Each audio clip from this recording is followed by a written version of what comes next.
Hello my dear students and welcome back to my channel. In today's video, we will learn about the topic DNA microarray. Now, what is a DNA microarray? So, it is simply a biotechnological tool which is used to study difference of thousands of genes in a single time. जैसे अभी तक हम कोई experiment करते थे तो किसी एक जीन को हम लेकर काम करते थे। जैसे अगर हमने इंसुलिन को प्यूरिफाई करना है तो हमने इंसुलिन की जीन लेकर काम किया, या हमने सेप्टिलाइजिन की जीन को मॉडिफाई करना था तो हमने एक जीन लेकर काम किया। लेकिन अगर आपको एक से ज़्यादा जीन्स या कई सारे जीन्स अगर आपको एक साथ स्टडी करने हो तब हम कौन सी टेक्निक यूज़ करेंगे? Then we will use this technique known as micro array. ठीक है, माइक्रो का मतलब क्या हो गया? स्मॉल, और एरे का मतलब कि कई सारे अमाउंट में। ठीक है, तो एक ही साथ हम क्या करेंगे, कई सारे जीन्स को हम स्टडी करेंगे। और दूसरी बात, सबसे इम्पॉर्टेंट बात क्या है डीएनए माइक्रो एरे की, कि this is a comparative study. ठीक है, ये हमेशा क्या है? कंपैरेटिव स्टडी करता है।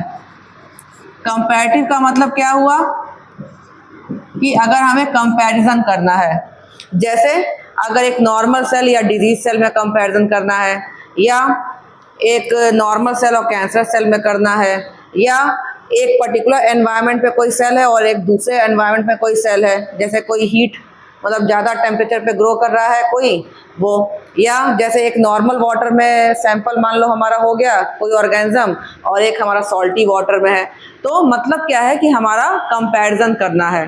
ठीक है, अगर हमको कंपैरिजन करना है किन्हीं भी दो सेल्स के बीच में, तब हम इसको माइक्रो एरे को यूज़ करेंगे। तो it is a comparative study. ठीक है, और क्योंकि यहाँ पर डीएनए यूज़ हो रहा है, इसका मतलब यहाँ पर क्या होगा, जो प्रिंसिपल है इसकी वो होगी complementary binding of the probe. Probe क्या होता है? जैसे हमने फिश पढ़ा होगा तो फिश में हमने क्या किया था? प्रोब बनाया था। और प्रोब क्या होता है? प्रोब एक पर्टिकुलर सेगमेंट ऑफ डीएनए होता है जो कि किसी अन्य डीएनए को क्या करता है? उसकी लोकेशन फाइंड करने में हेल्प करता है। और हम प्रोब्स को क्या करते हैं? फ्लोरोसेंटली लेबल करते हैं, या तो हम उसको रेडियो एक्टिवली लेबल करते हैं। तो इस केस में हम जो प्रोब बनाएंगे उसको हम फ्लोरोसेंटली लेबल करेंगे। ठीक है, तो प्रिंसिपल इसका क्या हो गया माइक्रो एरे का, कि it is based on the complementary binding of the probe. It is based on the complementary binding of probes.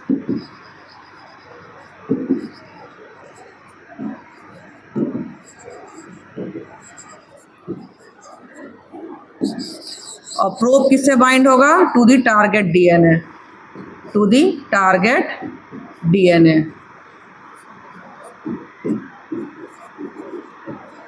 ठीक है, ये हमारा प्रिंसिपल हो गया। ठीक है, कहाँ यूज होता है ये? व्हेन वी हैव टू, एक तो हमने पढ़ लिया कि कंपैरेटिव स्टडी के लिए कि हमको कंपैरिजन करना है तब यूज होगा। दूसरा क्या है कि जब हमको कई सारे जीन्स एक साथ देख रहे हो, जैसे मान लो हमें देखना है कि कौन से जीन्स में चेंज आया जब कोई एक नॉर्मल सेल कैंसर सेल में कन्वर्ट हो गई, है ना? कौन सी जीन्स थी जो कि नॉर्मल सेल में ज़्यादा एक्टिव थी, कैंसर सेल में जाके उनका एक्सप्रेशन कम हो गया, या कौन सी जीन थी जो नॉर्मल सेल में कम एक्सप्रेस हो रही थी लेकिन कैंसर सेल में ज़्यादा एक्सप्रेस हो रही हैं। तो use to study thousands of genes, used to study thousands of genes at a time. Thousands of genes at a time. और कैसे हम कई सारे जीन्स को एक साथ स्टडी करेंगे? तो उसके लिए क्या होता है कि सबसे पहले जिन जीन्स को हमको स्टडी करना है, जिन भी जीन्स को हमको स्टडी करना है उनको हम क्या कर लेते हैं, एक पहले ग्लास स्लाइड्स यूज होती थी, अब सिलिकॉन चिप्स भी यूज हो रही हैं। उनमें हम क्या करते हैं, जो भी हमारे जीन्स हैं स्टडी करने वाले, उनको हम क्या करते हैं, यहाँ पर कोट कर देते हैं। हर एक स्पॉट क्या बता रहा है? हर एक स्पॉट एक इंडिविजुअल जीन है जिसको हमको स्टडी करना है।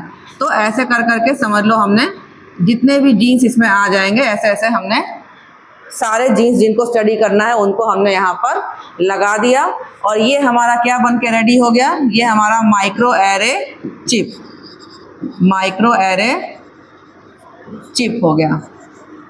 ठीक है, each spot represents a gene to be studied, each spot represents a gene to be studied.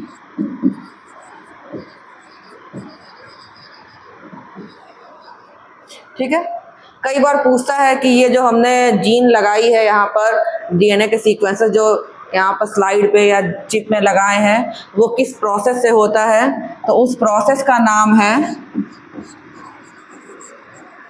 फोटोलिथोग्राफिक etching, फोटोलिथोग्राफिक etching. एक बार आया हुआ है इस पे क्वेश्चन, इसीलिए मैं इसको बता दे रही हूँ। ठीक है, अब हम करेंगे क्या, ठीक है, क्या क्या स्टेप्स फॉलो होंगे। तो एक तो हमारी चिप बन के रेडी हो गई, लेकिन अब हमको करना क्या है, तो समझ लो कि एक हमारा नॉर्मल सेल है और एक हमारा कैंसरस सेल है। ठीक है, दिस इज नॉर्मल सेल और ये क्या हो गया हमारा कैंसरस सेल। और दोनों से हम क्या करेंगे, इंडिविजुअली इसका हम क्या कर लेंगे, आरएनए आइसोलेशन। ठीक है, यहां से भी हम क्या कर लेंगे, आरएनए आइसोलेशन। अब क्या होता है बच्चों कि आरएनए से हम क्या बना लेंगे, अब हम cDNA बना लेंगे। ठीक है, और ये भी जो आरएनए है ये क्या हम ले रहे हैं, mRNA। क्यों, क्योंकि हम यहाँ पे जीन्स के एक्सप्रेशन की बात कर रहे हैं, तो जो mRNA होगी वही आगे चल के प्रोटीन बनती है, तो इसीलिए हम यहाँ पर क्या ले रहे हैं, mRNA आइसोलेट कर रहे हैं। लेकिन इस आरएनए को हम कन्वर्ट करेंगे cDNA में। ठीक है, cDNA क्या होता है और क्यों हम आरएनए को कन्वर्ट करेंगे, तो बच्चों क्या होता है कि जब हम आरएनए आइसोलेट करते हैं तो जो आरएनए हमारा निकल के आता है ये बहुत ही अनस्टेबल होता है और जल्दी डिग्रेड हो जाएगा। तो क्या होता है कि आरएनए के कंपैरिजन में जो डीएनए होता है वो ज़्यादा क्या होता है, स्टेबल होता है। तो इस आरएनए से हम क्या बना लेंगे, cDNA बना लेंगे। कैसे बनाएंगे, तो क्या होता है हमारा सेंट्रल डॉगमा सबको पता होगा, सेंट्रल डॉगमा सबको पता है। क्या होता है हमारा डीएनए, डीएनए से डीएनए बनता है, उसको हम क्या कहते हैं, रेप्लिकेशन। डीएनए से आरएनए बनता है, इस प्रोसेस को हम क्या कहते हैं, ट्रांसक्रिप्शन। ठीक है, और आरएनए से प्रोटीन बनता है, जिस स्टेप को हम क्या कहते हैं, ट्रांसलेशन। लेकिन जब इसी आरएनए से हम वापस उल्टा इस आरएनए से अगर हम क्या करें, cDNA बना लें। ठीक है, अब आरएनए से जो डीएनए बनेगा उसको हम cDNA क्यों कह रहे हैं, क्योंकि आरएनए का कॉम्प्लीमेंट्री बनेगा वो डीएनए और उसको हमको डिफरेंशिएट भी करना है नॉर्मल डीएनए से, इसलिए जो आरएनए से डीएनए बनेगा उसको हम कह रहे हैं cDNA।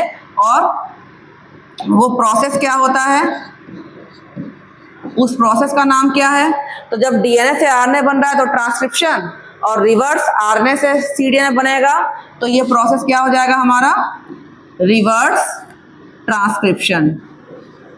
ठीक है, इस प्रोसेस से हम क्या कर लेंगे, हम cDNA बना लेंगे।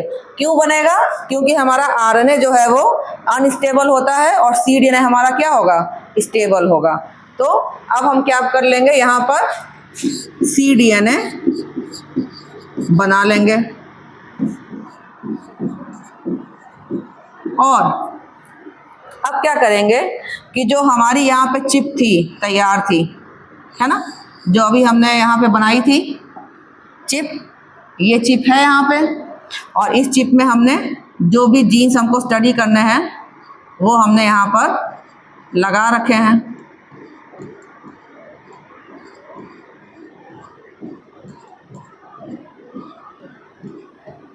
ठीक है, मान लो ये इतने जीन्स थे जो हमने यहाँ पे लगा रखे हैं।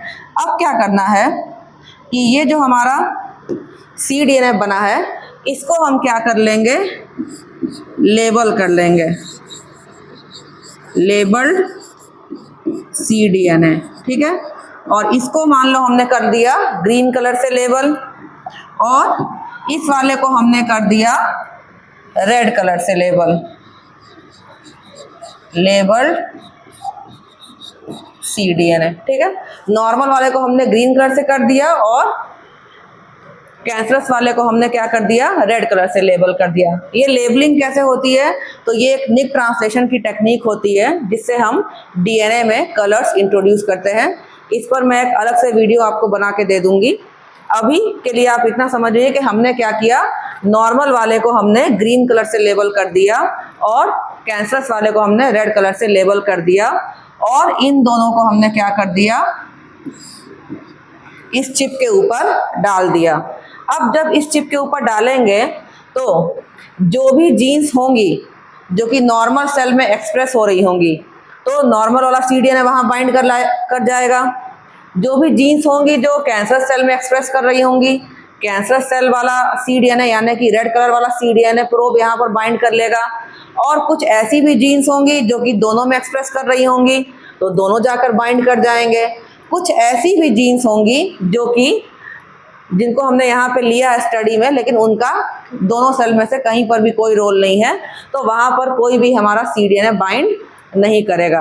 तो अब हमने क्या कर दिया, यहाँ पर इंक्यूबेट कर दिया, और इंक्यूबेट करने का मतलब क्या है कि हमने हाइब्रिडाइज होने के लिए इस लेबल cDNA को जीन्स के साथ हाइब्रिडाइज करने के लिए हमने क्या कर दिया, इसको टाइम दे दिया। और इस टाइम देने के बाद क्या होगा कि अब हम क्या करेंगे, इसका हम लेज़र स्कैन करेंगे, ठीक है।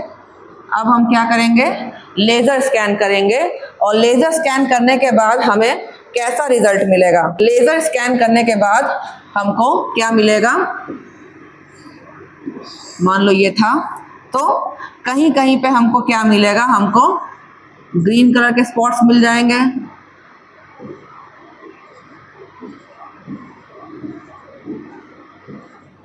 ठीक है। किसी किसी जगह हमको ग्रीन स्पॉट मिल जाएंगे, कहीं कहीं पे हमको क्या मिलेगा, रेड स्पॉट मिल जाएगा, कहीं कहीं पे हमको क्या मिलेगा, येलो स्पॉट मिल जाएगा जहाँ पर दोनों एक्सप्रेस किए होंगे, और कहीं कहीं पर हमको क्या मिलेगा, हमें ग्रे स्पॉट भी मिल सकता है, ठीक है। तो इनका मतलब क्या हो गया कि हमने क्या किया था, हमने अपने नॉर्मल वाले को ग्रीन कलर से किया था, तो जहां पर भी ग्रीन स्पॉट आएगा इसका मतलब कि this gene is expressed only in normal sales, ठीक है। जहां पर भी रेड स्पॉट आएगा इसका मतलब कि this gene is expressed only in cancerous cell,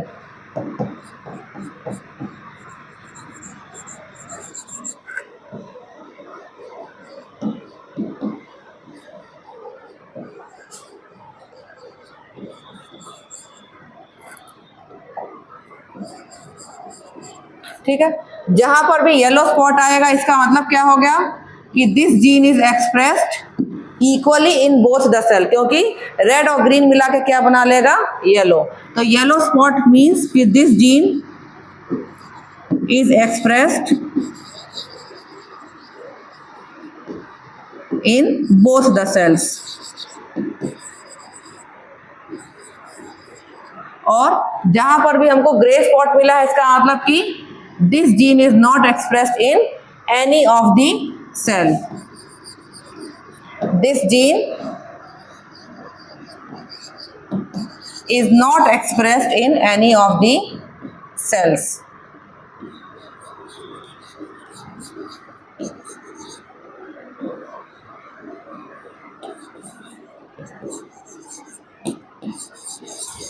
ठीक है।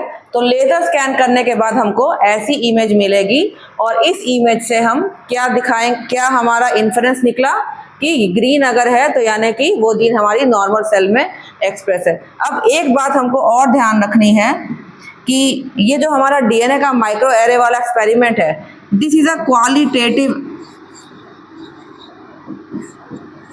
Qualitative method of gene expression, है ना।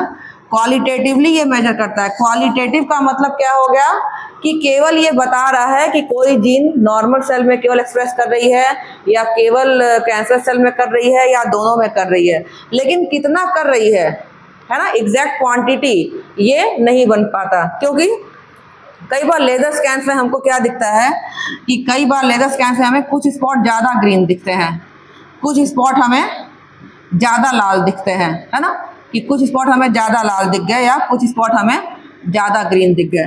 तो अब मान लो कि अगर कोई जीन है जिसका एक्सप्रेशन मान लो कि नॉर्मल सेल में 1 है, लेकिन किसी दूसरे सेल में, कैंसर सेल में उसका एक्सप्रेशन क्या है 20 है, तो क्या हो गया, कैंसर सेल वाले में वो एक्सप्रेस होगी यानी कि रेड कलर का शो होगा।